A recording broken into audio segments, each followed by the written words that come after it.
Anne hele dedemin aldığı peçeteyi anlat. He, babam giydi böyle bir ucuz peçet alıp, böyle ucuz peçet alıp. Getirip bir tane çiçek kabı var, onu da öyle güzeliydi, doldurduk onu. Doldurur da babam gül kullanır. Neyse anam rahmetli elini aldı, ağzını gözünü silende dedi, acı yarın yansın dedi. Bu nedir dedi, ağzımızı temizleyin dedi, bunu ağzımızda dağılır, daha da ağzımız gözümüz batır.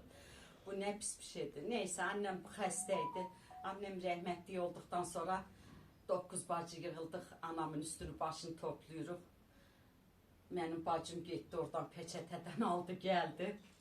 Peçeti aldı geldi ama hepimiz dağlaşırıq ananın üstünü topluyoruz ya.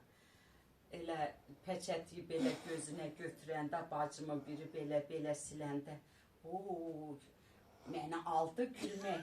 Baktım orada kaldı kızın gözünde dedim. Bir ağız dedim babam demedi mi bu anam demirdi mi bu peçeti alma. Silende boy ağız beçeri ağlamağı bıraktık. Hepimiz güldük. Dedim az gülendi ağlayanda da gülen bizi gördük. Hiç böyle iş olar mı?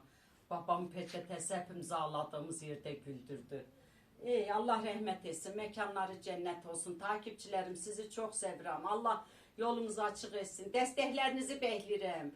Sizi çok çok seviyorum. Allah'a emanet olun. Allah kömeğiniz olsun. Balalarınızla, sevdiklerinizle